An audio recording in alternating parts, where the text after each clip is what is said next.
Так. Наступнае відэа. Наступнае відэа у нас. Вось зараз мы паслухаем гэту неарыгінальную сельскую гаворку. Відэа з каналу «Беларускі крок». Называецца «Зянон Пазняк. Падземныя гутаркі. Частка першая». Так, цікава, што тут у нас? Зразумеў, што гэта вайна, а вайной выжыве той, хто мае волю, Напішыце, дарэчы, вам добра чутна, там усё такое. хто трымае нервы. Сучасны свет, ён жыве ў ілжы. Калі нешта згніло, то трэба гнілі вон і нешта новае, свежае замест. Борис піша добра. Хутчэй бы на пенсію. Пайду на пенсію, буду вершы пісаць. Не, пенсія гэта для сацыялістаў, Зянон Станіславович. Вам трэба яшчэ мінімум гадоў 50 вось гадаваць наш такі дзіцячы незрэлы народ. Яго прыходзіць сынок і кажа: «Тата, а я хачу быць дзяўчынкай». А чаму не чарапашкай ніндзя? Вітаю, шаноўныя сябры, гледачы, падпісанты. З вами Алесь Пазняк, і гэта значыць, што вы глядзіце «Беларускі крок». На гэты раз у фокусе крок... Алесь Пазняк? Чакайце. Мне, па-мойму, Зух казаў, што яго ёсць знаёмы Пазняк. Гэта не ён? Гутарка з лідарам нацыянальна-вызвольнага руха «Вольная То бок усё ж такі дынастыя Пазнякоў працягваецца. Мае малітвы былі пачутыя. Беларусь Зянонам Станіславовичам Пазняком. І гэта першая частка з двух падземных гутарак, якія былі запісаныя ў снежні 2024 года. Чаму гутаркі падземныя? Таму што яны былі запісаныя ў незвычайным месцы. Тут мы ўжо сустракаліся прыкладна год таму з Зяноном Станіславовичам. І зараз вырашылі пагутарыць у другі раз. У першай частцы падземных гутарак мы гаворым пра творчасць, пра літаратурную спадчыну Зянона Станіславовича, пра ягоныя погляды на сучасны свет, у якім мы жывём.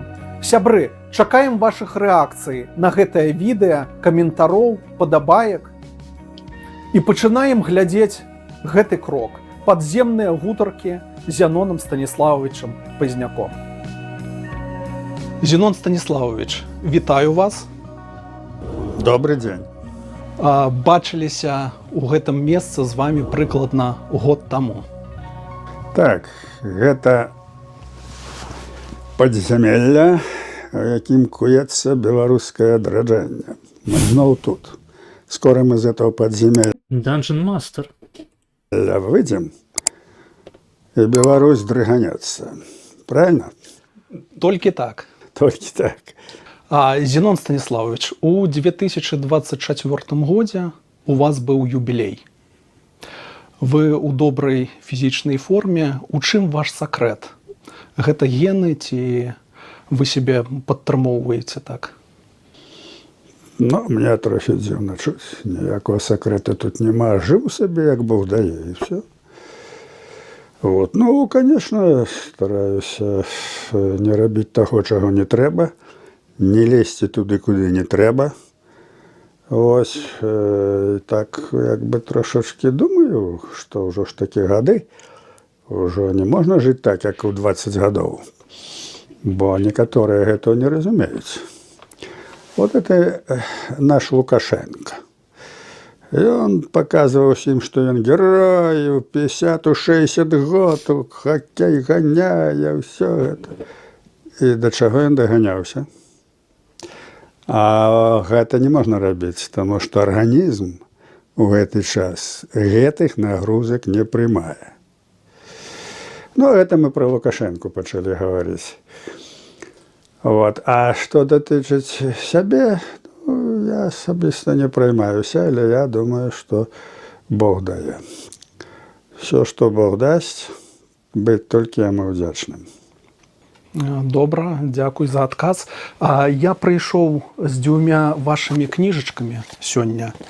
Не так даўно у вас была прэзентацыя. А я прыйшоў сюды з адной кніжачкай. Зараз. О, так.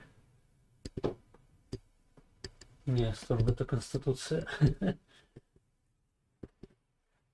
О! Вось. Цудоўная кніжачка. Глядзіце. Бачна вам там. О! Спадзяюся, вам не адлюстроўвае, хаця ўсё ж такі магчыма, і адлюстроўвае. Карацей кажучы, вось такая кніжачка з аўтографам Зянона Станіслававіча. Так што я таксама падрыхтаваны прыйшоў.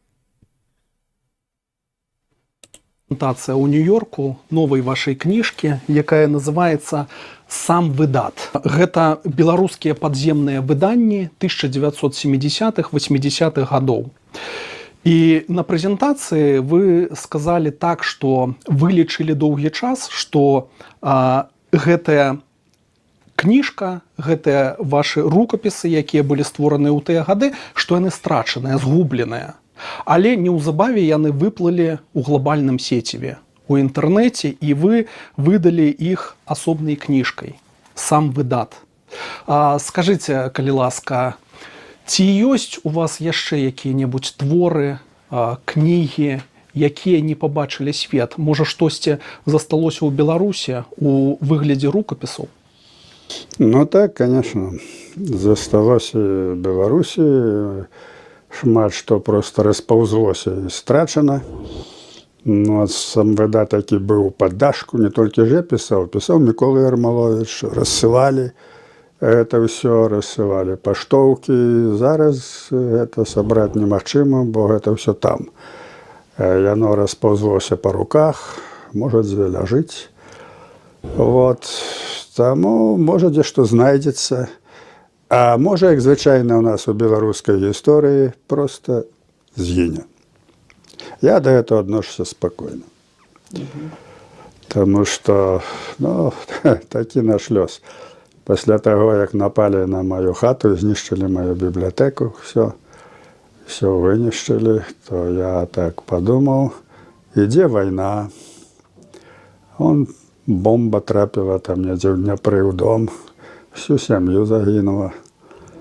Таму вайна ёсць вайна, я аднёсся да этого спакойна.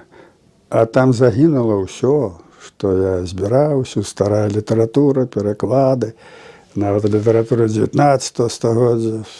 Всё парвалі і цэлую кучу выкінулі на двор. Вот. Но это работа этого Гэбье. Вот. Ну, я адносся да этого спакойна. Это правда. Мне нічога не здрыганулася. Я зразумеў, што гэта вайна, а вайной выжыве той, хто мае волю, хто трымае нервы, хто не страціць розум і будзе думаць халодным разлікам. Я стараюся гэта рабіць, спадзяючыся на Господа Бога. Я трымаю ў руках яшчэ адну вашу кніжку «Інсургенты». Гэта п'еса. І вы выступаеце тут як драматург. І гэтая кніжка «Інсургенты», яна аб'ядноўвае п'есы і пачынаецца, што цікава, кніжка з такой малой п'есы, ці як тут пазначана містэрыя ў адной дзеі «Інсургенты». І заканчваецца гэтая п'еса вельмі аптымістычна, словамі Кастуся Каліноўскага. «Інсургенты» – гэта пра Каліноўскага, ягоных пабрацімаў, вось ягоныя словы. Гэта валіцца гара Гедзіміна, а перад гэтым там гучны грохат такі быў. І Каліноўскі кажа: «Не бойцеся, мы выходзім, наперадзе воля». Вельмі такія моцныя словы.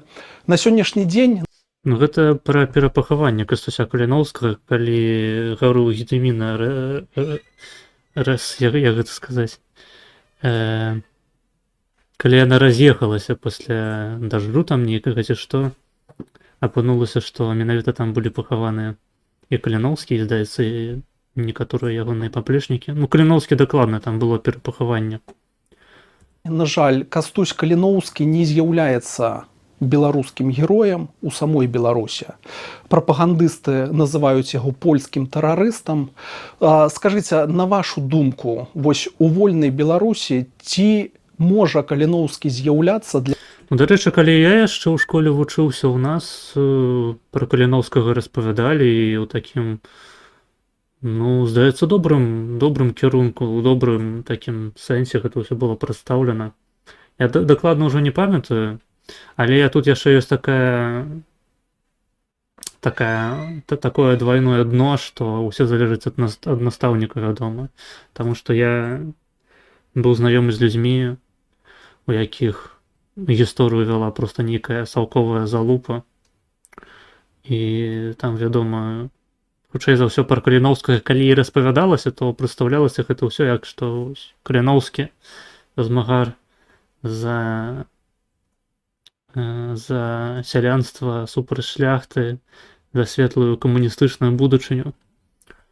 Ось, у нас, здаецца, такога не было на нашых уроках гісторыі. Вось, ну, у нас і пра БНР распавядалі, пра ўсё такое, і сталінізм крытыкавалі. Зараз я не ведаю, як у беларускіх школах.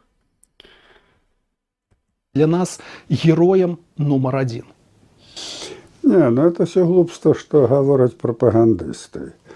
Что говорили советские пропагандисты, ну и что? Ничего это не дало. На это не треба звертать уваги. Каліноўскі – это могутнейшая фігура нашої національної історії, і всі, кому треба, ведають. Кадры з віншавання з Новым годам. Мы гэта ўсё глядзелі ўжо. А тыя дзеці, тая моладзь, скажем, якая гэта не ведае, яна можа даведацца, пайшоўшы в інтэрнэт. Зараз няма такого, як было 50 гадоў таму. Таму людзі жывуць, яны між сабой размаўляюць. Ну, тут Зянон Станіславович пераацэньвае ўсё ж такі, на мой погляд, сілу інтэрнэту. Дакладней, сілу і густ сярэдняга маладога чалавека, школьніка, які выходзіць у інтэрнэт. Хутчэй за ўсё, там даведаецца не пра Кастуся Каліноўскага, а пра Владзіміра Салаўёва. Размаўляюць, абменьваюцца інфармацыяй. І людзі ведаюць, што такі Кастусь Каліноўскі, і ведаюць, што такое прапаганда. Ну, але заўсёды... Не, насамрэч людзі ніхуя не ведаюць, што такое прапаганда. Людзі думаюць, што прапаганда гэта калі па тэлебачанні ўсіх на бацькі глядзелі нейкія перадачы, а ўсё астатняе, вот інтэрнэт гэта ўсё прасторы свабоды і праўдзівай інфармацыі. Заўсёды былі людзі адны разумнейшыя, другія меней разумнейшыя. Дакладней, нават не так. Вось ёсць дзяржаўныя СМІ, якія мы дакладна ведаем пра іх, што яны прапагандысцкія, ўсё такое. А існуюць вось непрапагандысцкія СМІ, якія перадаюць праўду. Ну, сярэдні чалавек не разумее, што насамрэч усё у гэтым свеце гэта прапаганда, і ў гэтым насамрэч нічога благога няма. Вот, таму нічога дзіўнага ў тым няма. Трэба сваёй прапагандай проста займацца эфектыўна, і ўсё будзе добра. Я не лічу, што это прапаганда дурацкая. Яна адыграе некую важную ролю і зможа знішчыць вобраз Каліноўскага. Ну, это смешна. Вот. Таму я не адношуся да этого сур'ёзна. Каліноўскі – это тое самае, што плявузгаць на Ісуса Хрыста. Ну, плявузгаюць жа ўжо 1000 гадоў, нават болей. Ну, што? Вот. Таму, не, гэта не тая фігура, Кастусь Каліноўскі, якую можа знішчыць прапаганда. Глупства это ўсё. Таму я сур'ёзна не адношуся да ўсіх гэтых прапагандысцкіх паходаў. Зенон Станіславович, у кніжкі «Інсургенты» ёсць евангельскія дзеі. Ёсць п'есы «Ірад», «Христос», «Юда», «Пётра». Чаму менавіта хрысціянская тэматыка? Гэта вам блізка? Ну, я тут растлумачыў у кніжцы, што... Не блізка. Чалавек, адзін са стваральнікаў беларускай кансерватыўна-хрысціянскай партыі. Не, яму як бы хрысціянства зусім не блізка, ён атэіст. Ось, камуніст проста. Навуковы камунізм гэта вось ягоная ідэалогія. Яму хрысціянства По То барабану. я, па-першае, я па адукацыі тэатразнаўца. Так. Вот. І я тут адраджаю старыя жанры, і міраклі, і па народную драму. Ось моя задача адрадзіць хрысціянскі тэатр. У нас у Беларусі ён быў школьны тэатр, была баклейка. Вот. Былі драматургі, скажем, Каэтан Марашэўскі.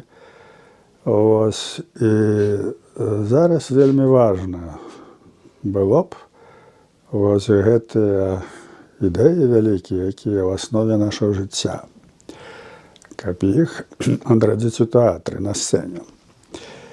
Тэатр зараз практычна ва ўсім свеце перажывае перыяд маразму, поўнага ўпадку, дэградацыі, паскудства, як, зрэшты, ўсё это мастацтва заходняй цывілізацыі. Вот. Таму задача, якую я паставіў, Ну, правда, насамрэч. Тут можна, канешне, спасылацца на тое, што гэта проста бурчанне нейкага старога дзеда пра тое, што раней было лепей.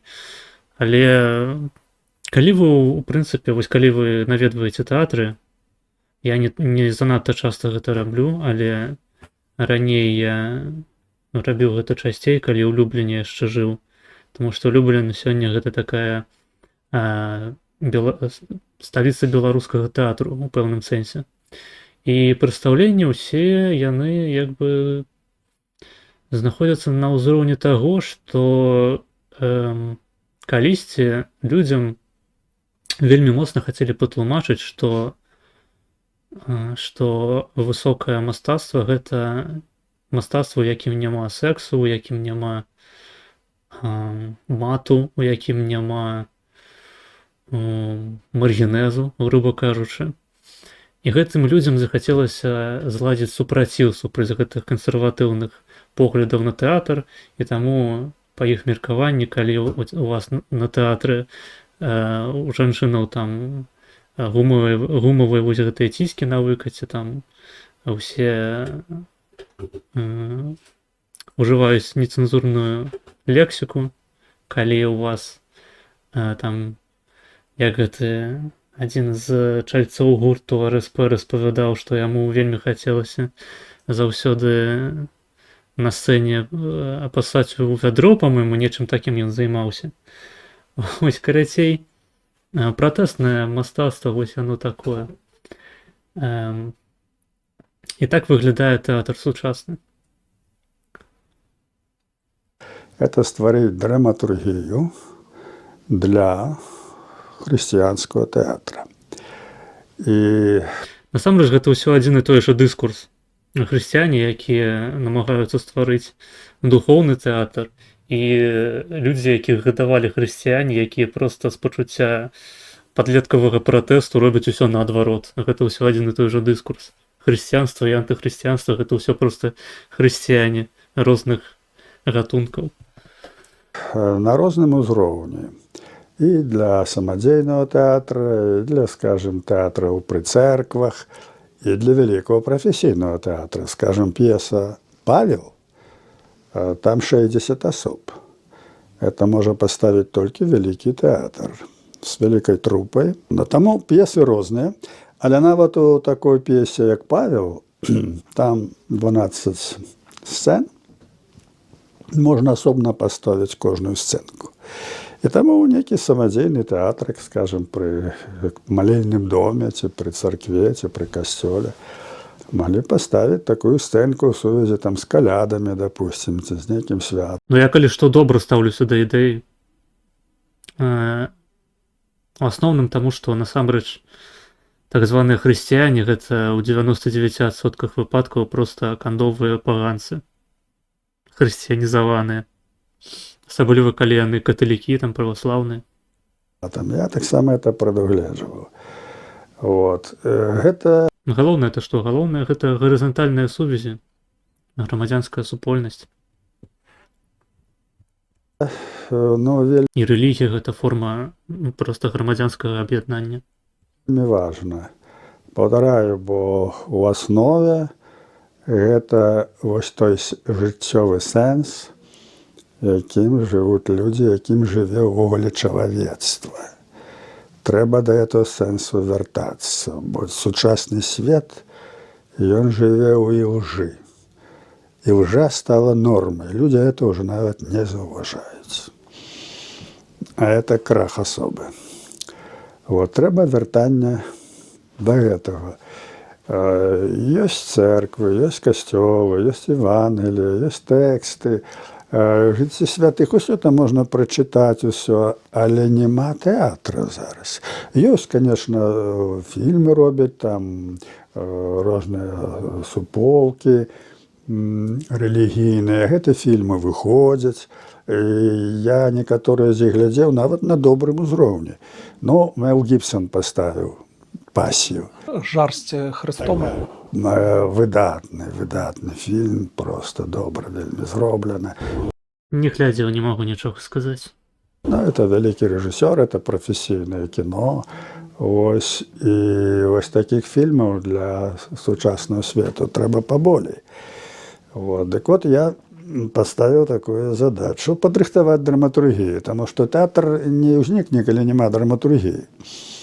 І я ўзяў галоўнейшыя слупы хрысціянства. Ну, гэта апостол Пётр і Павел, гэта Христос, ёсць невялічкая п'еска, і гэта Юда. Бо Юда вельмі кантраверсійны. Пашакайце, не магу. Юда просіць піць, таму мне трэба адбегчы на секундачку. Працягваем. Прагляд нашага відэа. Фігура, яна ў значнай ступені, нават у хрысціянскай літаратуры, яна неяк, пададзена не так, як у Евангеліі. Ну, яго здраднікам усе лічаць. Так, это трагічная фігура. Это зусім не так. Это вельмі важна зразумець. Юда зразумеў сваю здраду. Ён прыйшоў на суд і вярнуў 30 срэбнікаў. Сказаў, бярыце ваши грошы, а я загубіў кроў нявінную. Это в Евангелии написано. Вот люди читают Евангелие и як это не улавливаюць. Но это ж трагедыя, это трагедыя асобы, які быў вучнем Христа, які паддаўся сваім страсцям, пачуццям, свайму недасканаламу розуму. І потым зразумеў страшэнную трагедыю, што ён натварыў. І паўторна загубіў сваю душу, калі павешаўся. Это вельмі складаная фігура, і для тэатра это павінна, людзі павінны ведаць, што это такое. Што такое здрада, што такое раскаянне. Все гэта павінна быць. Ну і в этих усіх 5 п'ес у меня написано. Евангельскіх дзеяў. Так, евангельскіх дзеяў. 2 галоўныя апосталы, Христос, Юда і яшчэ Ірод. Ірод, ён напісаны ў стылі народнай драмы беларускай. Это спецыфічны стыль, спецыфічная такая драматургія, спецыфічна ігралі. Народная драма, амаль што да сённяшняга дня яшчэ дажывае. Они трошки по-другому зараз часам это паказваюць, але яшчэ ў 50-х годах, в 60-х яна жыва, на Палесе яшчэ паказвалі. Это зафіксавана тэатразнаўцамі. Вот. Вот у гэтым народным беларускім стылі напісаны гэты Ірод. Но ёсць яшчэ ў мяне планы гэта прадоўжыць. Вот. І таксама яшчэ ў гэтым жа, як бы ўжо не ў гэтым стылі, а ўжо в стылі сучаснай драматургіі напісаў п'есу «Божий дар». Значит, сутнасць у тым, што калі ўзарвалася атамная станцыя ў Чарнобылі, людзей выселілі, але адна евангельская група, якая жыла ў глухой вёсцы, адмовілася ехаць. Вот. Яны вераць у Бога, і Бог над імі жаліцца. Яны будуць жыць там, дзе жылі. Яны адмовіліся ехаць, а там было па 65 кюрэй. І вот яны ўсе выжылі. Ніхто не захварэў. І вот сутыкаецца з тымі людзьмі, якія прыходзяць адтуль, там у Масхалатах усё.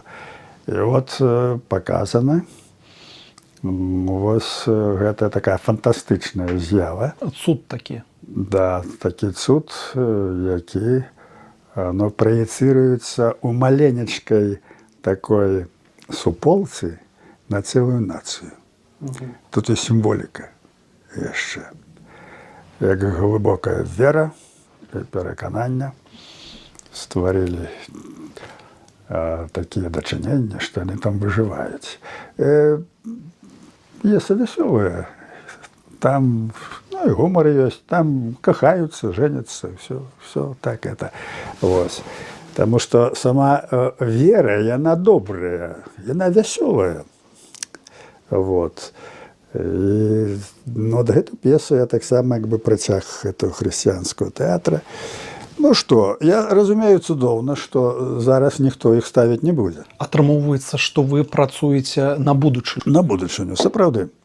Таму што зараз выходзіць адно паскудства. Ну, вот нейкі там тэатр арганізаваў такі халезіны. Такая, вот тут хацеў сказаць дрэннае слова, но это такая дрэнь, вот, под видом театра. Вот. Ну, гэта ўсё в стылі вот маразму сучаснага тэатра, які пачаўся даўно. Ён пачаўся яшчэ пасля вайны. Адразу пасля вайны это пачалося. Вот. І гэты маразм зараз даходзіць да такога стану, што прапала эстэтыка, а фігурыруе антыэстэтыка. Прытым тэатры гэта паказваюцца такія рэчы абсалютна амаральныя, амаральныя візуальна. Ну, там людзі голыя, там трасуць палавымі органамі. Усё такое ёсць таксама. Ёсць такія тэатры, поўна это ўсё. Это лічыцца чуть не перадавое, чуть там не рэвалюцыйна. Ну, Халезін сам па сабе гэта просто агентура, не іранічна. І тое, што там тэатрам нейкім займаецца, гэта просто прыкрыццё агентурнай дзейнасці. Вот. Таму у тэатры зараз просто залезла брыдота. І зараз сказаць, што ёсць нешта такое светлае, на што можна раўняцца, як скажам, 50-х гадах. Адзін наш мастацтвазнавец сказаў, калі памёр Феліні, то кіно знікла. Ну, у нейкай ступені гэта так. Вот, у нейкай ступені так. Але кіно яшчэ не знікла ўсё-такі. А з тэатрам от большы такі крызіс. Так, стоп.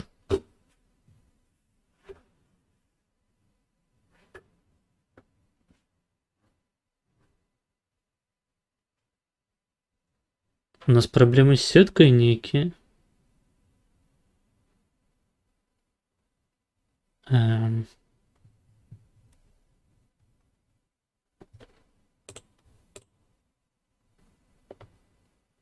Не, здаецца, ўсё добра. Окей. У мяне просто нейкая херня. Добра? Вельмі даўно пачаўся. Я неяк хадзіў у тэатр Рампа. Тут ёсць такі ў Варшаве. Не тут, а там, мы ж у Нью-Йорку. Ага, вось вы спаліліся. Вылечылі па IP. Яны паставілі пінскую шляхту. Боже мой. Гэта яны, дарэчы, у маім падвале сядзяць зараз. Это такая недобрая. Перакручана ўсё. Но вельмі дрэнна, на вельмі нізкім узроўні ўсё это. Яны за пломбам стараюцца, боже мой, цыцкамі трасуць усё. Ну, яны не разумеюць увогуле, што яны робяць. Я помню, прыйшоў нават, сеў, думаю, разграмлю шчэнт, рэцэнзію пісаць. Ну, а потым спыніўся, думаю, ніякага сэнсу няма. Абсолютно. Это абсолютно. Это з'ява, якая павінна скончыцца. Тому што яна дайшла ўжо да такого стану, што паправіць немагчыма. Калі нешта згніло, то трэба гнілі вон і нешта новае, свежае замест рабіць. Калі нешта там пачалося яшчэ там дрэннае, то можна паправіць. А тут ужо такі стан, што не паправіш. І я так назіраю гэта в заходнім тэатры, в заходнім мастацтве, жывапісу. Это надзвычай з'ява такая разбуральная.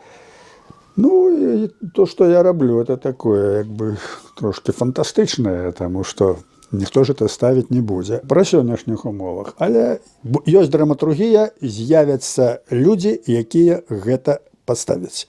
Обов'язково. Коли драматургії нема, значить нічого нема. А коли воно є, то знайдуться люди. Тим більше, ну, пройшло вже там год-два. Я відкриваю свої там твори, вірші, романи, і гляджу. І я вже про їх забив, про некоторые. І я вже можу, як чужий чоловік, на це поглядіти. І я так знаходжу, що ну так, якби нічого, може й бути. Вот. Жиза, до речі. Не то, каб я шмат твораў напісаў, але калі я вяртаюся да чагосьці, што я там пару гадоў таму выкладаў. Бывае цікава, а бывае і крынжова. Значить, я можу ж неяк трошки об'єктивно Але я думаю, Зянон Станіславович не прадукуе крынж, толькі лютую базу.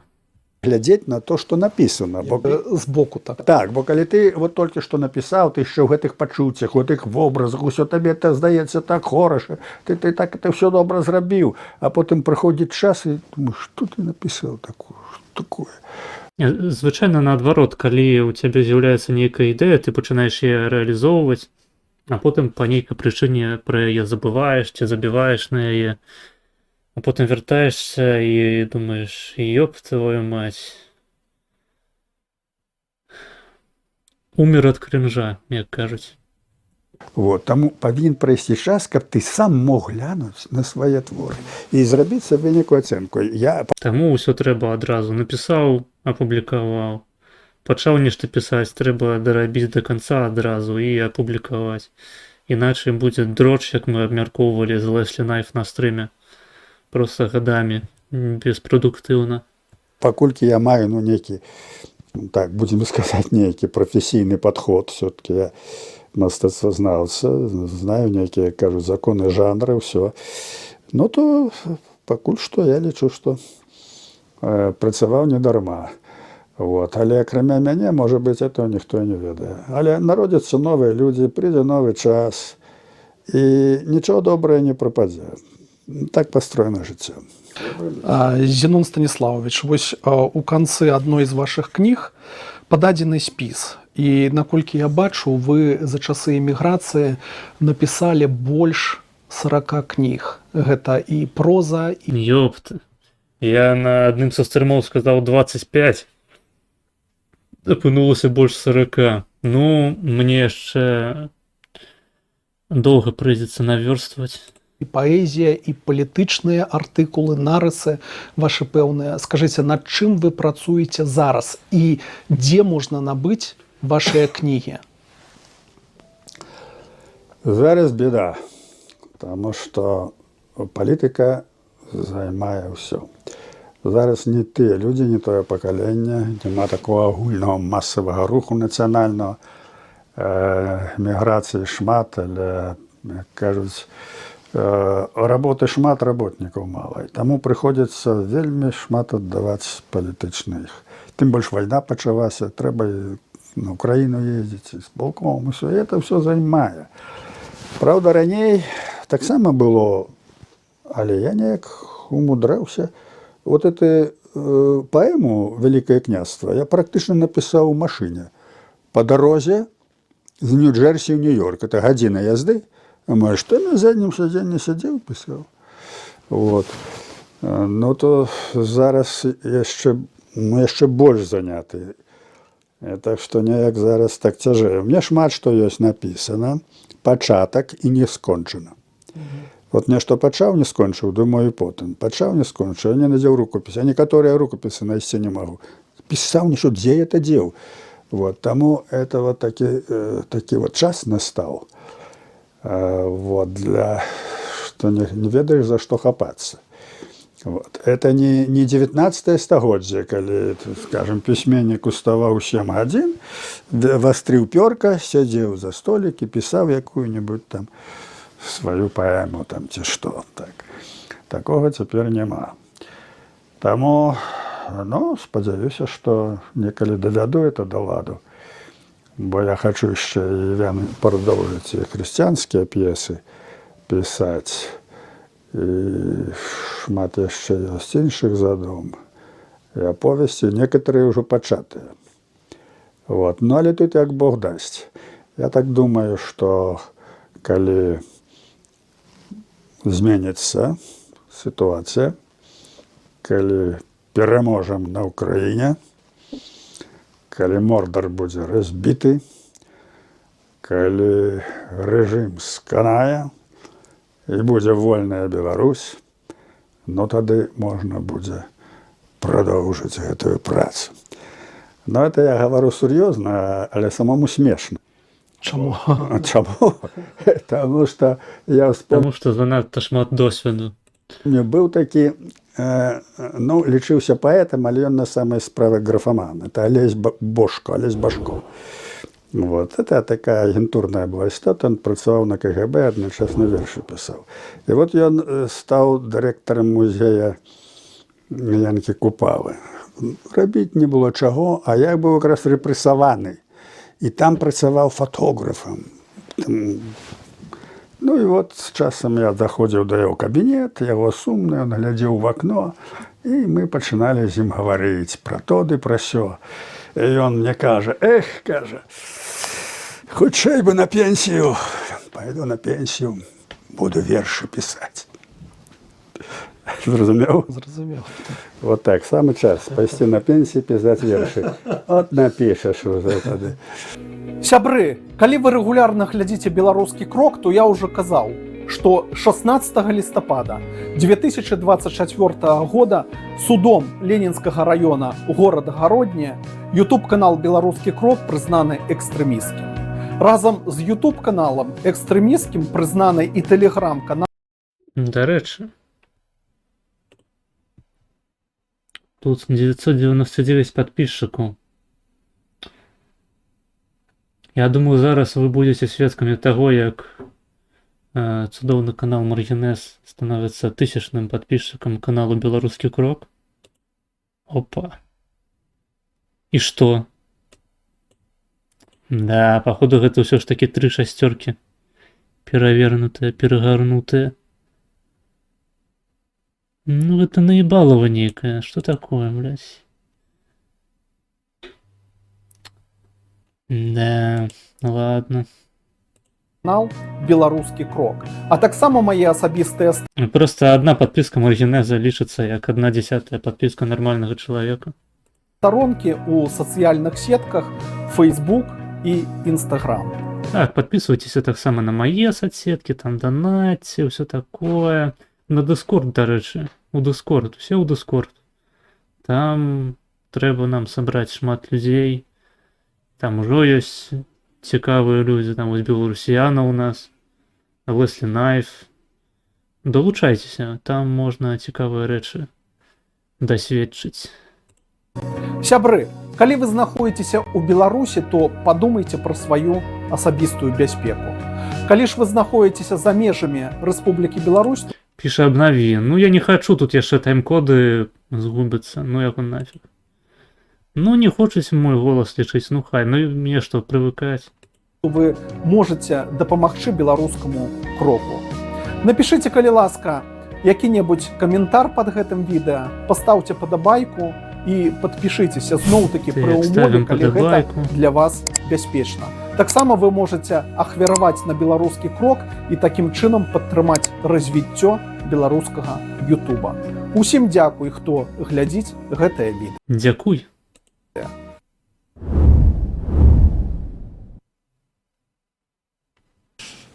Зенон Станіславович, у Васіля Быкова ёсць «Доўгая дарога дадому», аўтабіяграфічны твор, чытаемы. Скажыце, вы не пішаце пра вашае жыццё кнігу? Мне здаецца, што чытачу было б цікава пачуць вось пра беларускі перыяд жыцця, пра замежны перыяд жыцця, пра перыяд беларускага народнага фронта, калі вы ў Беларусі былі і ўзначальвалі яго там. Ці ёсць у вас такое? Я не пишу. Шмат што. Я, па-першае, амаль кожны Дарма. дзень я пишу нейкі артыкул. Даю ў Facebook вельмі шмат у мяне ў месяц. Ну, артыкул гэта не мемуары. Мемуары гэта вось усё Ляхновіча, там тое, што я напісаў свае, так бы мовіць, прыгоды у вязніцы, у лагерах фактычна Сібіры. Гэта ж не тое ж самае, што пісаць артыкул кожны дзень. Ну, вядома, артыкулы гэта цудоўна. Вось. Хаця,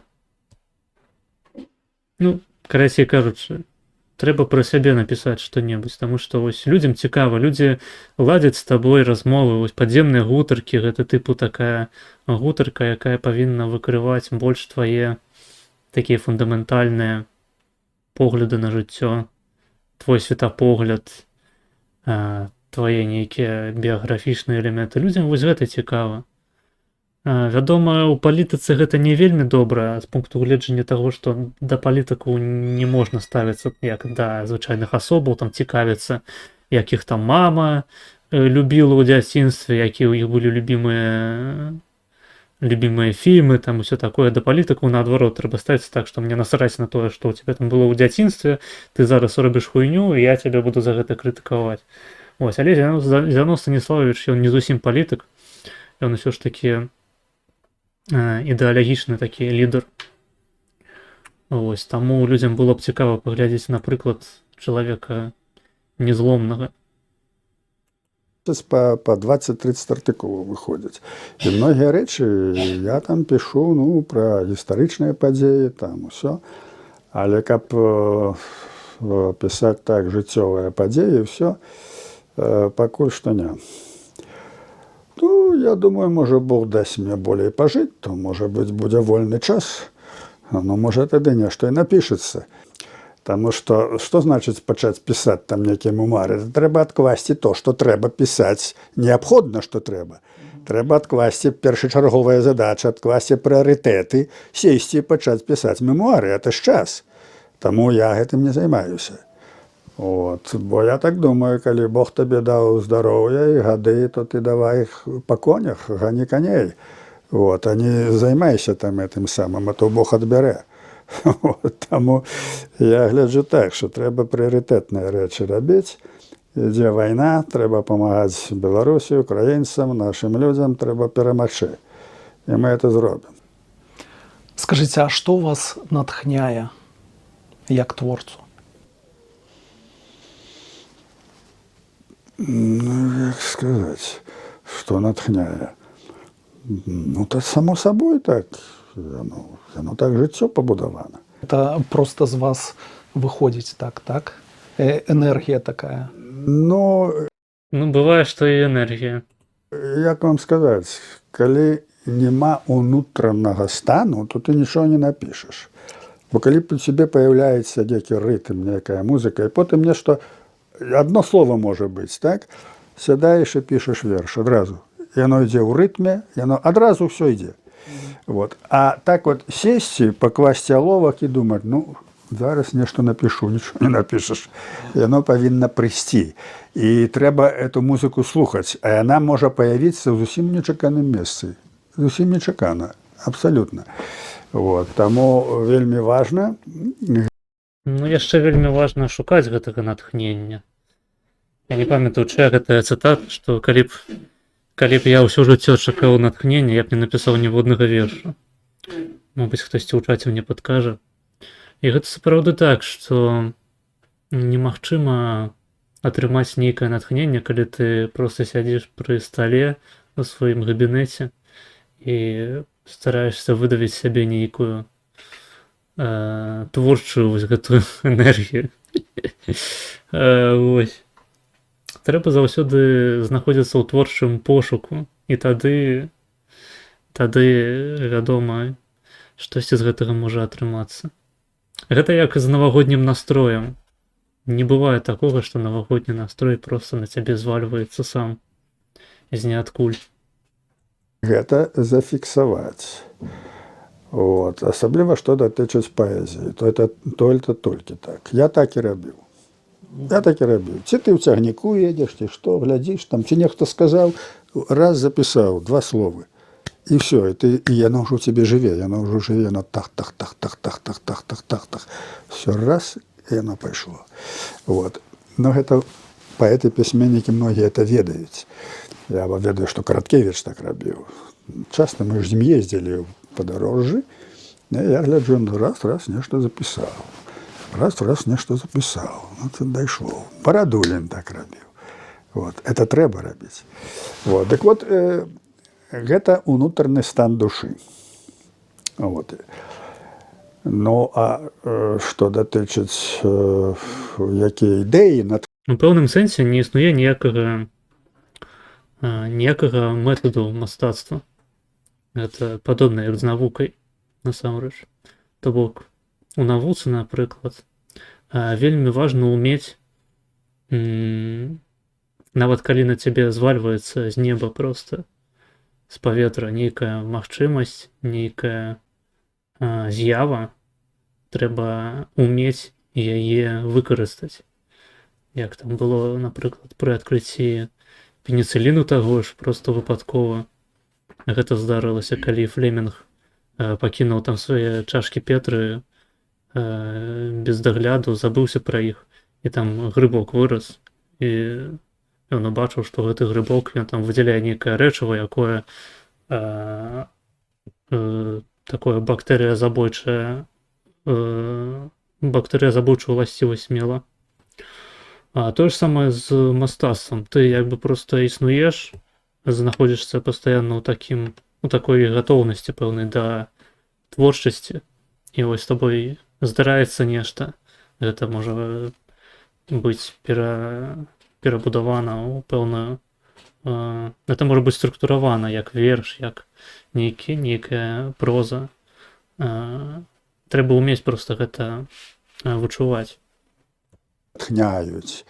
Ну, конечно, гэта свой народ, якому трэба дапамагчы стаць лепшым. Таму трэба пісаць станоўчыя вобразы. Трэба пісаць светлыя творы. Трэба гаварыць пра светлае жыццё і светлыя ідэі.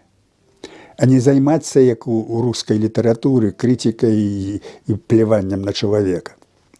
Возьми эту рускую литературу, она же злобная вся, до всяку свету, это не жах. Вот. Это не можно. Это треба, як Лиза Жешка писала, про хама, Калабруньон, разумеете? Вот. Тому задача такая. Вот. Ну, я тут не зусім згодна. Мастацтва, яно не ўплывае на рэчаіснасць. Рэчаіснасць уплывае на мастацтва. І неважна, будзеш ты ствараць станоўчыя вобразы ці не, людзі будуць чытаць тое, што адпавядае іхняй прыродзе. Банальна. То бок, можна стварыць самыя станоўчыя вобразы.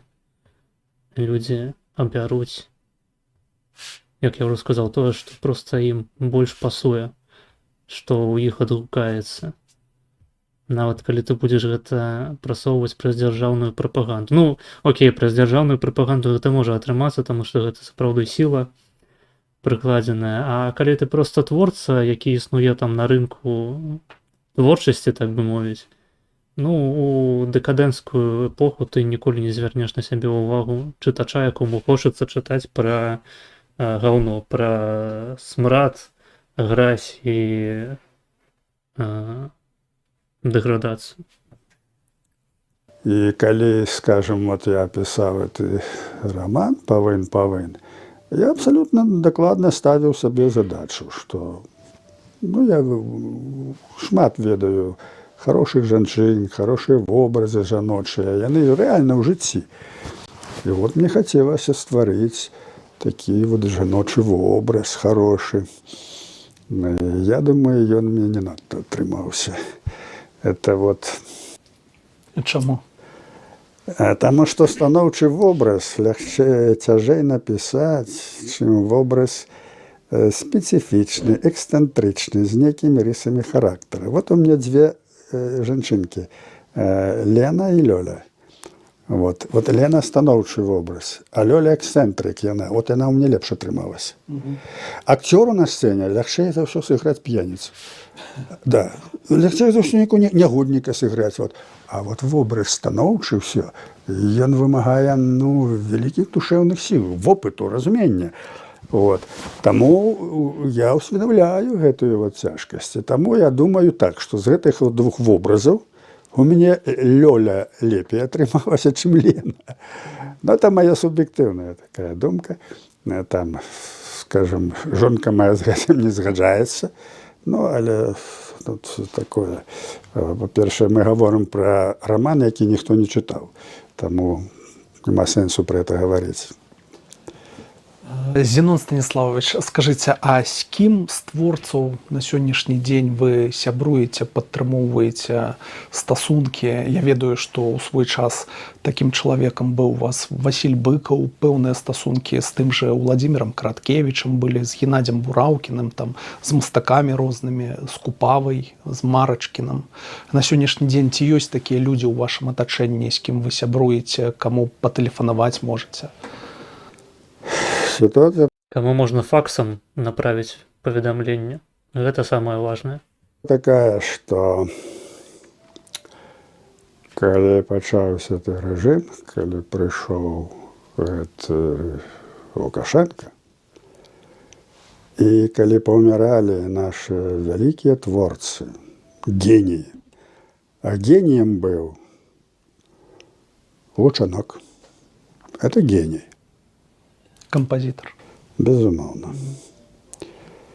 І таксама, калі адышлі песняры, і калі памёр Мулявін, это быў геній. Вот у нас былі два геніі, пры якіх мы жылі. Мы жывём, жылі пры. Вось. У гісторыі нашай былі там і Купала, і Богданович, але это было даўно. Далей Быкаў, великий письменник сусветного класса. Вот его нема. Он Бураўкін, хороший поэт и белорус моцный, помер. А вот Барадулин нема. И вот это великие корифеи литературы, они отошли. Покинули по себе великую литературу, великое мастацтво. І після їх нічого не народилось. Вот это наибольшая беда. Мало того, что у нас знищено литературознавство, часописи, нема де ще писати навіть, як були. Но у нас нічого не народилось. Був поет, який подавав великі надії, Сис, і той рано помер. І гэта прыкмета вот этого режиму, этого знішчэння нацыі. Разумееце, это вельмі мяне непакоіць. Таму што які б не быў рэжым, вельмі страшныя рэжымы нараджалі супраціў і нараджалі вялікую літаратуру. Нават у 30-е гады было. У Мельникова были добрые песни на вершы Анатолия Суса. Вот. Нараджалася. Цяпер нараджаецца в асноўным маразм. Вот то, что мне там приходилось с часом читать. З чым звязана гэта? Это связано с агульным цивилизационным упадком, прежде за все. Глобальным. Это упадок заходней цивилизации. За то, что мы про театр почали говорить, и все. Вот. Ну и чтоб там не было, який б там не был режим, и он все равно подпорядковывает, наш вот у Беларуси, он подпорядковывается этим певным, так сказать, законом этого знищення. Скажем, люди, які живуть у комфорті, ну, ясна справа, там великих духовних досягнень не буде. Это появляется новый тип особи. Инфантильные, безотказные. История это показывает не первый раз. Вот. А у нас, здавалося б, ситуація трошки другая, нема того і комфорту, все, а особа все равно такая самая. Вот. Есть такие цивилизаційні моменти, які передаються у ментальності, в духу, а не тільки стоять на матеріальній основі, хоча основа матеріальна є. Вот. Так вот, я думаю, что это звязано, что мы трапили в агульную цивилизационную деградацию. Вот. Нема зараз гігантів духу ні на Заході, ні на Сході. Нема великої літератури. Не нараджаються нові Быковы. Нараджаються. Вот. І гэта вельмі такое яскравае сведчанне деградації духовної нашей заходней цивилизации. Мы относимся до заходней цивилизации. Мы, белорусы, относимся до заходней цивилизации. Як нащадки Великого княства. Так, і вся эта система каштовностей культурных усё, яна наша, європейська. Вот. Все, что нанеслось там з Сходу, з Росії, все, і воно все в стані маразму, воно в стані некого паскудства, вичваренства. Все. Это все не привелося. А вот тое, што глыбока сядзіць у нашай еўрапейскай душы, гэта ёсць. Вот. Таму ёсць вялікія надзеі адраджэння, бо ёсць здаровая аснова, яна існуе у народа нашага. Вот. Таму я вельмі аптымістычна гляджу, што абваліцца гэты рэжым, все гэта пойдзе хутка, бо ёсць законы, і ў літаратуры, і ў грамадстве, калі, скажем, вельмі прыгнечанае развіццё, духоўнае, мастацкае, там, чалавечае, яму проста не даюць развівацца. І потым раптам магчымасць это ўзнікае. То гэтае развіццё ідзе шляхам паскарэння. Беларускай літаратуры, вот яна, ёй не трэба было 100 гадоў 19-го стагоддзя. Яна была прыбыта ў 19 стагоддзі. Вот.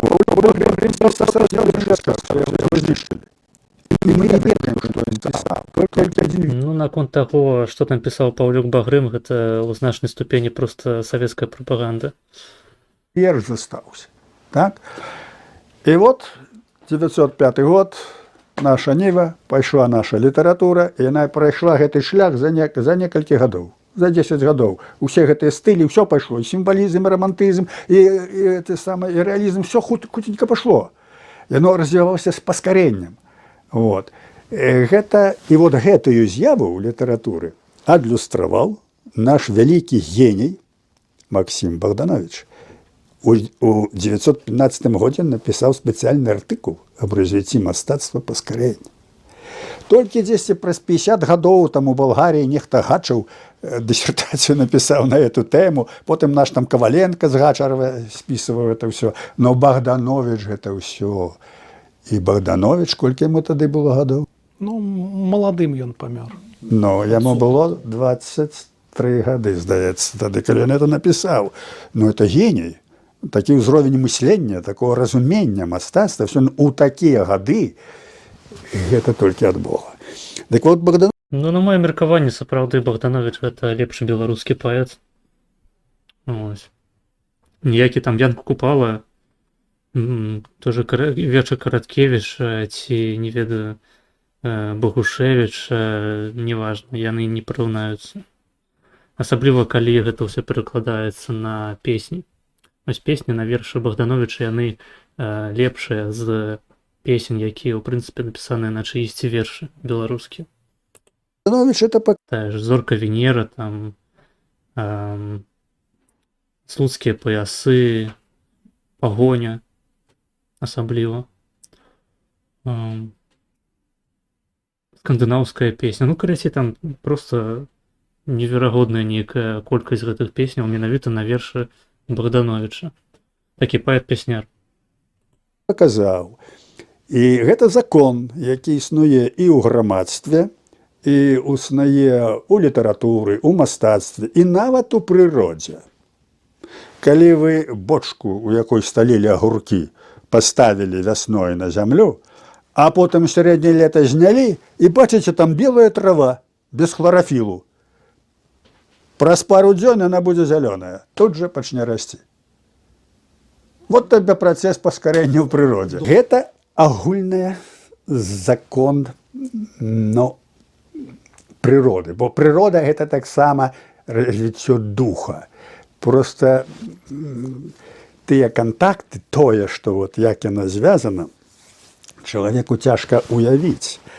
Але прырода гэта твор боскі. Я у маладосці вельмі цікавіўся астраноміяй. Я думаў паступаць на звёздную астраномію. Не шкадуеце аб гэтым? Абсалютна нічого не шкадую, таму што самае галоўнае зроблена. Ёсць дзяржава Беларусь, ёсць незалежная Беларусь. Гэта ўдалося зрабіць. Всё остальное не важно. Абсалютна. Мне не цікавіць там моя дысертацыя доктарская, якую я напісаў, хопіць мне кандыдацкай. Вот абсалютна это не патрэбна. Так вот, гэтае вот пытанне, яно паказвае, што Зямля – это абсалютна незвычайная з'ява у космосе. Я думаю, што няма аналагаў у космосе. Это абсалютна незвычайная з'ява. Абсалютна. І я ўспрымаю Зямлю як жывую істоту. Яна жывая. І калі чалавецтва дэградуе настолькі, што пачне пагражаць гэтай зямлі і на яго выплюне ад сябе. Яно так і будзе.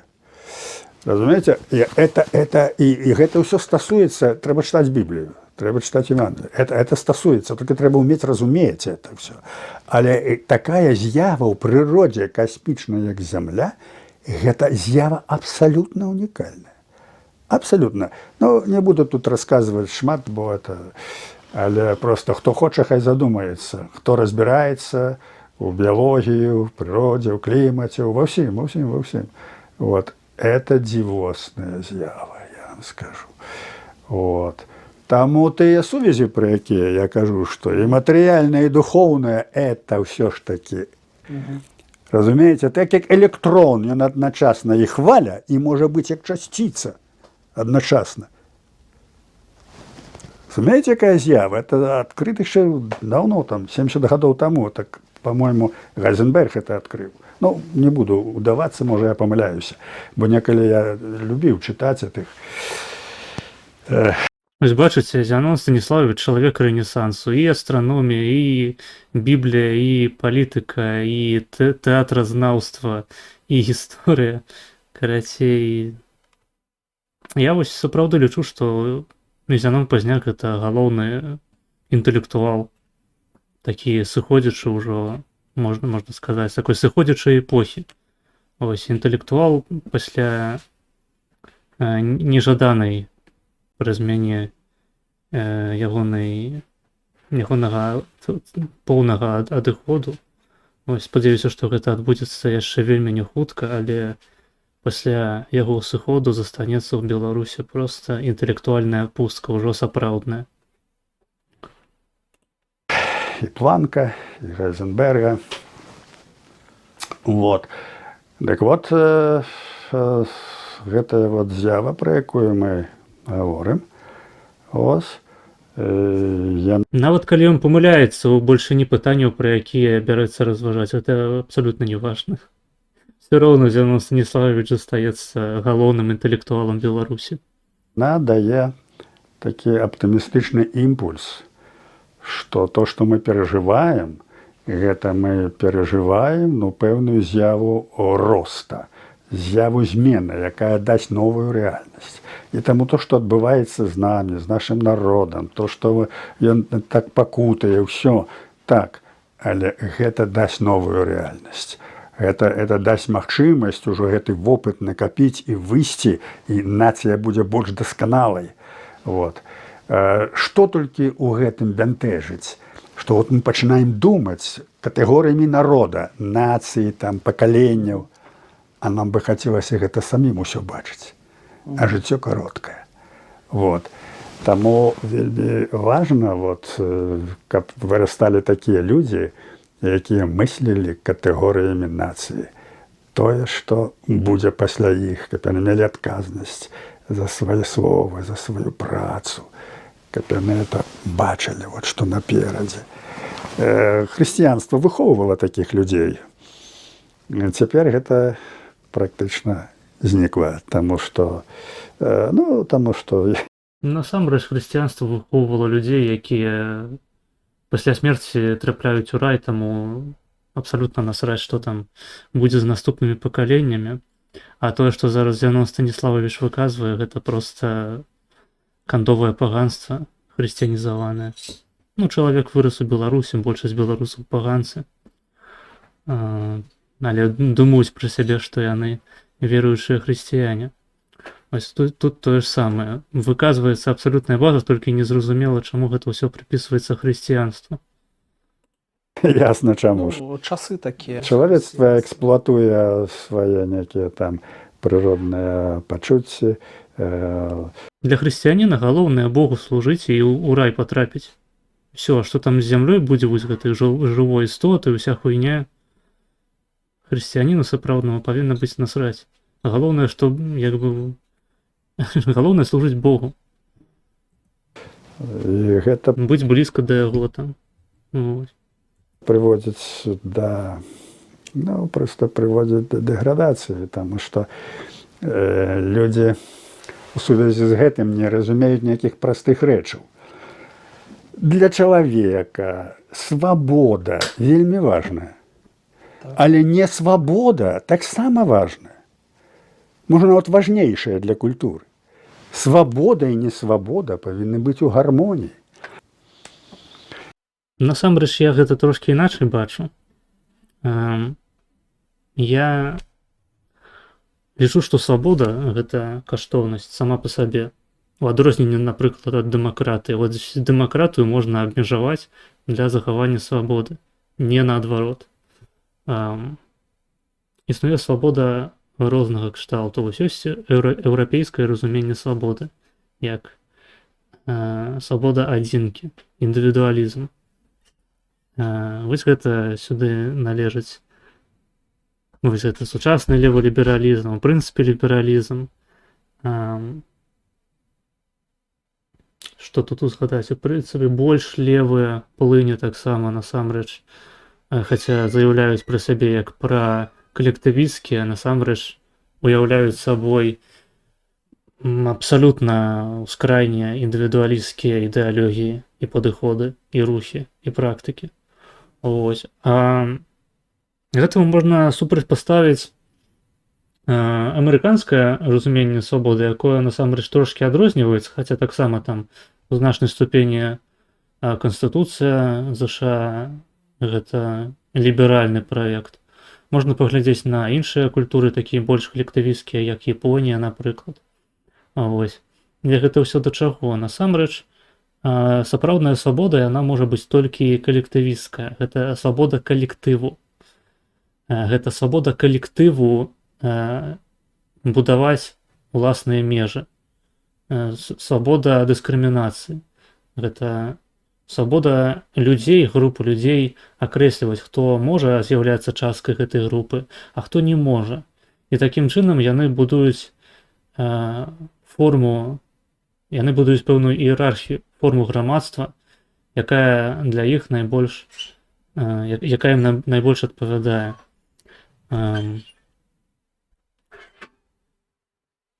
Свабода адзінкі — гэта калі ніхто не можа забараніць адзінцы рабіць усё, што ёй прыйдзе ў галаву. Такім чынам адзінка парушае проста межы іншых асобаў, іншых групаў, праз тое, што дзяржава, якая павінна ахоўваць свабоду гэтай адзінкі, павінна ёй забяспечыць уваход у абсалютна любую іерархію, абсалютна любую сацыяльную структуру, такім чынам проста парушаючы свабоду гэтых сацыяльных структураў і насамрэч свабоду іншых асобаў. Таму сапраўднай свабодай можа быць толькі свабода, заснаваная на калектыве, асабліва заснаваная на сям'і, таму што грамадства складаецца не з адзінак, Адзінка нічога не значыць і ў эвалюцыйным сэнсе гэтага пытання. Адзінка нічога не значыць, значыць усё толькі гены, якія перадаюцца у сем'ях, якія перадаюцца пакаленнямі, як не проста нейкая копія, а як пэўная інфармацыйная адзінка, якая распаўсюджана сярод людзей блізкага паходжання, агульнага паходжання. Таму адзінка не можа быць эвалюцыйнай, не можа быць чалавек адзін, проста адзін арганізм адзінкай эвалюцыі, эвалюцыйнага працэсу. Так не бывае. Сям'я, у якой, напрыклад, адзін з яго чальцоў, там, не ведаю, вось ёсць сям'я, там шмат дзяцей, дзеці падрастаюць, і адзін, там, напрыклад, завёў таксама сям'ю, нарадзіў шмат дзяцей, а іншы не нарадзіў. Но атрымліваецца, што гэтая адзінка, якая не спарадзіла наступнае пакаленне, яна прайграла абсалютна з пункту гледжання індывідуалізму, таму што індывідуальна яна не прыцягнула, не дала пачатак наступным пакаленням. А з пункту гледжання індывідуалізму, з пункту гледжання калектывізму, калі, напрыклад, вось гэтая асоба дапамагала сваім братам і сёстрам ахоўваць іхных дзяцей, калі памагала іх гадаваць, вось тое, што называецца пашыраная сям'я, калі ёсць там дзядзі, цёці, бабулі, дзядулі, якія разам займаюцца выхоўваннем наступных пакаленняў, калі насамрэч неважна, колькі асобная адзінка там гэтай сям'і спародзіць там нашчадкаў. Галоўнае, колькі, у прынцыпе, гэтая сям'я, наколькі яна здольная да вось гэтай экспансіі. І таму адзінкай эвалюцыі і, ў прынцыпе, адзінкай грамадства, здаровага грамадства можа быць толькі сям'я. І менавіта ўзаемаадносіны паміж сем'ямі даюць нам развітое цывілізаванае грамадства, калі кожны разумее інтарэсы сваёй сям'і, праз гэта ён разумее, што існуюць іншыя сем'і са сваімі інтарэсамі, і гэта дае пачуццё нейкай рэальнасці, у прынцыпе, таму што адзінка, яна існуе, яна можа існаваць па-за сацыяльнымі канструктамі. Там вось у местах гэта вельмі распаўсюджана. Места гэта, па сутнасці, аб'яднання адзінотных, вельмі самотных людзей, у адрозненні ад вёскі, у адрозненні ад малых мястэчкаў, дзе людзі праз сваю, як хтосьці мог бы сказаць, несвабоду, гэтую свабоду самую і выражаюць, таму што свабода — гэта абмежаванасць. І, у прынцыпе, вось гэта тое, што зараз па сутнасці кажа Зянон Пазняк, толькі іншымі словамі, і для кагосьці гэта можа здацца, гэта можа выглядаць так, што Зянон Пазняк, вось калі б ён прыйшоў да ўлады, ён бы пачаў пэўнае абмежаванне ўводзіць з аргументацыяй пра тое, што ёсць там свабода і несвабода, яны павінны ў нейкім балансе знаходзіцца. Насамрэч гэта ўсё бздура, ёсць проста свабода, а ёсць несвабода.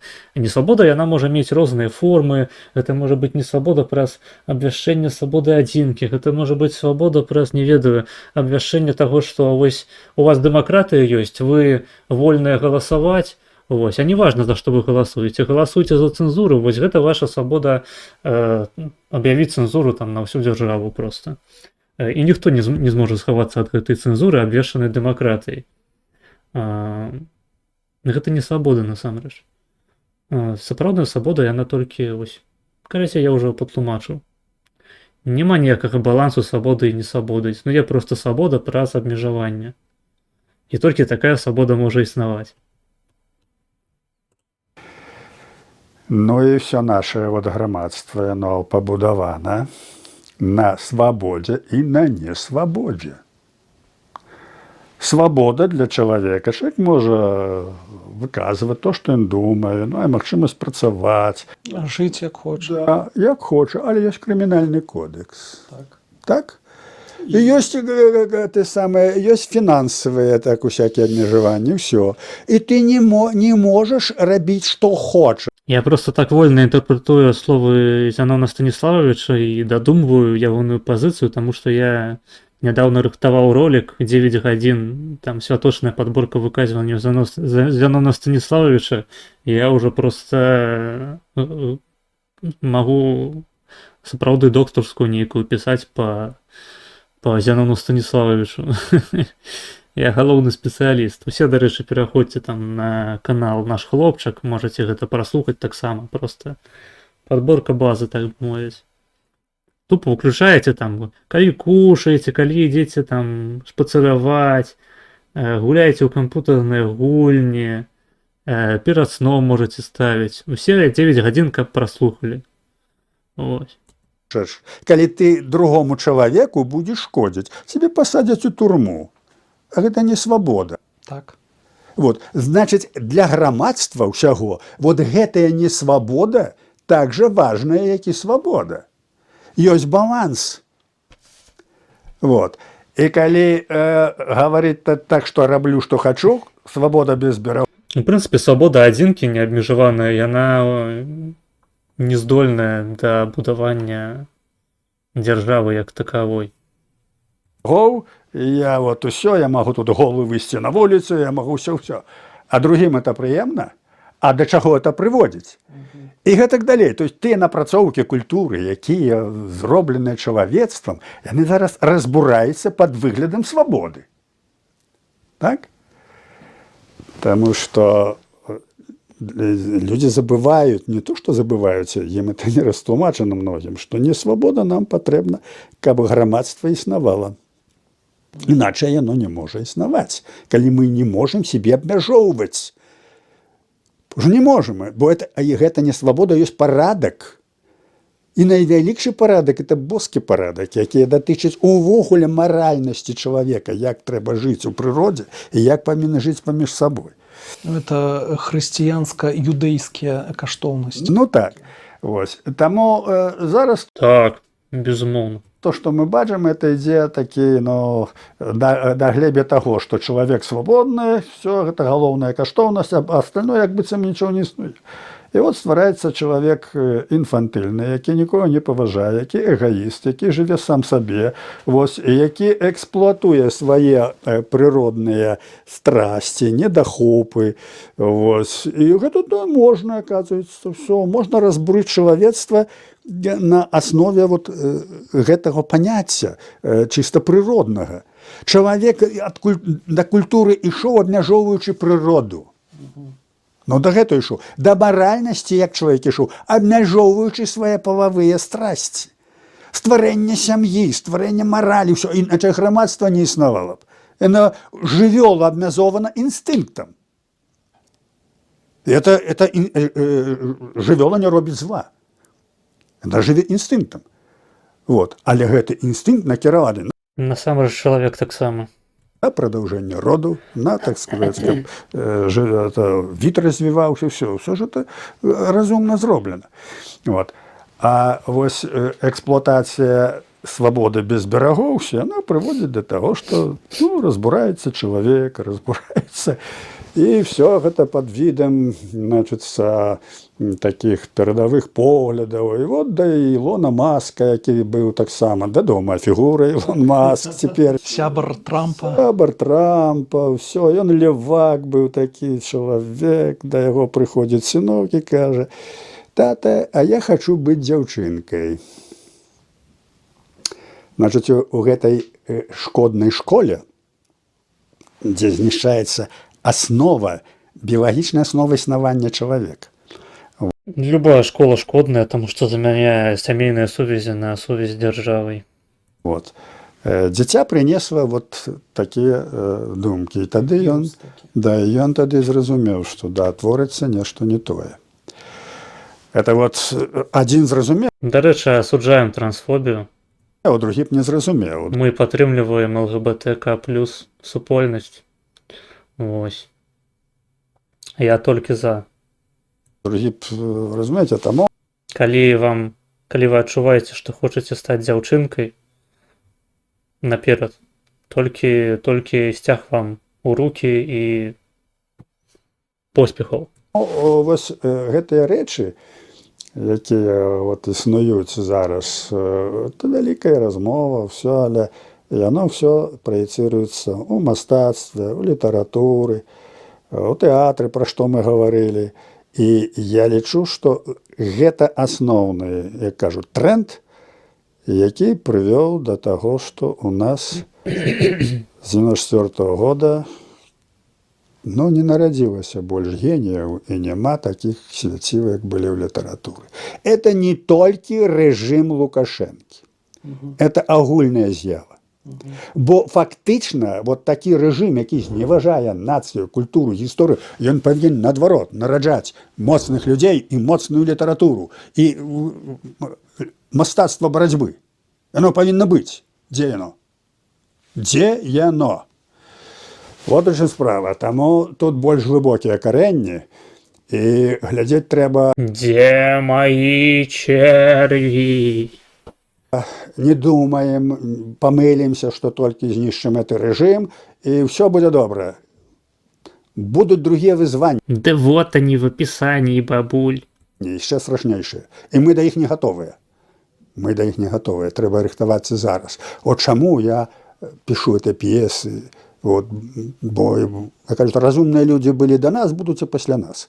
І каб гэта было падтрымана, каб гэта пашло. Бо выратаванне я бачу толькі у рэлігіі, толькі ў хрысціянстве. Яно дало аснову, яно стварыла новую цывілізацыю, нового чалавека. Яно жыве да сённяшні дзень. І зло, якое пануе зараз на зямлі, першым чынам яны хочуць знішчыць хрысціянства. Усё зло, усё. Насамрэч уже ўсім давно насраць на хрысціянства і знішчаюцца акурат традыцыйныя сямейныя сувязі, інстытуты. А хрысціянства гэта ўжо маргінез гісторыі. Яна заўсёды накіравана супраць хрысціянства. Хаця яны заўсёды проста існуюць у дыскурсе хрысціянства. Ёсць такі яшчэ момант. І ўвогуле не толькі супраць хрысціянства, супраць ўсяго духоўнага, што ёсць на зямле, у тым ліку і супраць філасофіі разумных людзей, супраць таго ж ісламу, скажем.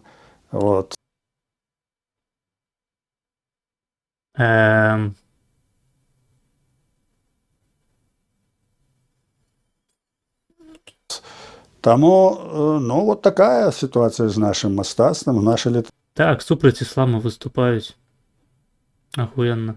И хочу повторить еще это вельмі важно, что знішчэнне, нават знішчэнне России, пропадзе эта Россия, развалится, не думайте, что будет шчасце ў Беларусі. Потому что есть духовные моменты, якія фармуюць асобу, грамадства, и мы не готовы до гэтага ствараць, мы не готовы. Вот гэта важнейшие моменты. І трэба пра гэта думаць зараз. Палітычная, знаете, як у той Сірыі. Асада няма, пачакайце, што будзе. Можа быць яшчэ горай, так як в іншых краінах. І пасля Хусейна, в Афганістане, мы это ўсё бачым, і ўсё это разумеем. Таму наша задача развіццё нашай будучыні, нашай культуры не толькі знішчэнне палітычнага рэжыму і галоўнага ворага чалавецтва Расіі, але і ў духоўным адраджэнні, у адраджэнні нашай духоўнай культуры і разумення тых законаў, па якіх павінна існаваць наша нацыя, дабро чалавецтва, ўсё лепшае павінна быць наверсе.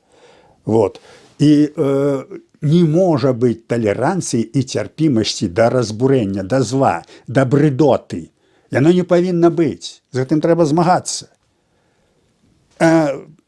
Філасофія цяпер такая, тых, якія разбураюць усё, што мы вам гадзім, а вы нас цярпіце. Разумееце, так не можа быць. Так не можа быць. Бо калі, не знаю, калі твоё дзіця робіць нешта дрэннае, то ты яму скажаш, ты так не рабі, гэта дрэнна. А як у амерыканскіх некаторых выхавальных сістэмах гаворыцца, Дзіця, яму нічого не рабіце, яно свабоднае, яны будуць скора вот гэтыя дзеці бацькамі кіраваць. Лагічнае мысленне. Не, насамрэч дзеці не будуць кіраваць бацькамі, проста калі бацькі абстрагуюцца ад выхавання сваіх дзяцей самастойна, яны проста аўтаматычна аддаюць сваё дзіцяці на выхаванне іншым людзям. Дзіцяці не прымае нейкіх рашэнняў самастойна, яно заўсёды абапіраецца на ўплыў знешні. І калі гэтага ўплыву з боку бацькоў няма, то яны пераключаюцца на іншыя ўплывы. І звычайна гэта школа, то бок дзяржава. І дзеці не будуць нікім кіраваць, проста іншыя дзеці будуць кіраваць, іншыя дзеці. Little Lamplight, як у Fallout 3. Дзяржава будзе кіраваць вашымі дзяцьмі, і калі яны вырастуць, яны будуць проста халопамі. Калі вы не возьмеце на сябе адказнасць стварыць такую маленькую дыктатуру ў сваёй сям'і. Вось таму што шмат маленькіх дыктатураў сямейных нашмат лепей, чым агульная дыктатура дзяржавы. Вось такая хуйня малята. З'ела ліска колобка. З сілагізмамі усе яны паяўляюцца з узростам. А дзіцяці трэба індактрынацыя, трэба казаць, гэта дрэнна, гэта добра. Правильно. Ты гэта не рабі. О, добра, ты гэта не зрабіў, ты хорошы хлопчык. О, як добра ты робіш. Трэба так рабіць. Дзіця не думае, яму трэба навучыць это ўсё. Правильно. Вот это вся сістэма элементарная хрысціянская адукацыя Лагоднай беларусізацыі не будзе. разбураецца за гэтых сістэмах, дзе палітычныя левыя кіруюць і ўсё. Таму гэта вот то, што мы перажываем, это больш глыбока, чым гэтыя самыя міазмы рэжыму і міазмы расійскай палітыкі. Это больш глыбока. І гэта мы павінны разумець. Нашы вялікія людзі, і Богданович, скажем, все, яны разумелі, тады яны разумелі. Ось, Степович, Казімір Сваяк, ксёндз, паэт, наш хороший паэт. Ось, Адам Станкевич. Андрей Зязюля. Зязюля, гэтыя людзі, Станкевич, это вялікі хрысціян, вялікі філосаф ксёндз, он такія кнігі пісаў хорошыя. Ён пра гэта ўсё пісаў, ён паказваў гэта. Вот. Гэтыя людзі, яны разумелі, на чым будуецца нацыя, будуецца на духоўнай аснове, на культуры. Ось. І толькі тады яна будзе моцнай, а не толькі на палітыцы, на дабрабыце. Шаноўныя сябры, дзякуй, што даглядзелі гэтае відэа да канца. Нагадваю, што гэта была першая творчая частка з 2 падземных гутарак з лідарам нацыянальна-вызвольнага руха «Вольная Беларусь» Зянонам Станіславовичам Пазняком. Наперадзе нас чакае яшчэ адна эміграцыйна-палітычная размова. А зараз мне застаецца толькі сказаць: жыве Беларусь, слава Украіне, ўсё будзе добра, сябры. Пакуль. До новых крокаў. Пакрочылі разам.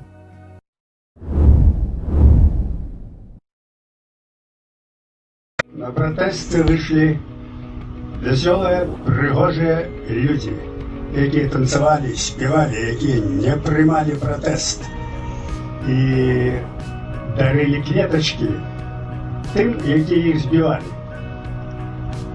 Але гэты опыт, набыты в 20-м годзе, больше не паўторыцца. Ветачкаў больше не будзе. Беларускі народ не забыўся то, што адбылося. Не забыўся пра турмы, пра катаванні, пра рэпрэсіі. І наступнае чакае Лукашэнку тое, што Саддама Хусейна, тое, што Каддафі і тое, што Асада. І народ у 20-м годзе показал свою национальную солидарность перед усім светом, перед режимом и показал высокий класс, узровень своей культуры, европейской культуры.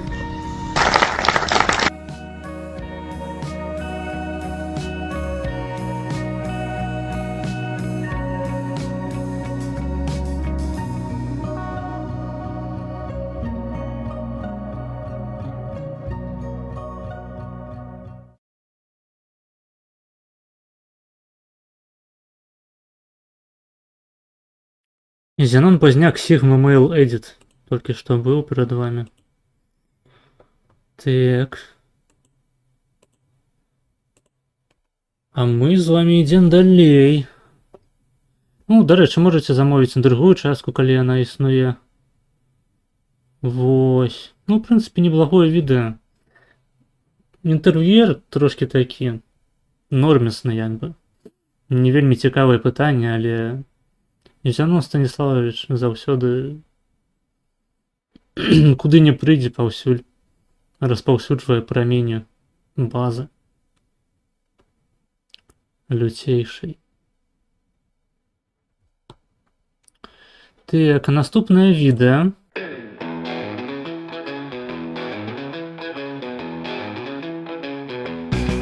Это не национальные люди, это агентура, это люди, якія скомпроментували себе, это маргінес, які знайшли тупик.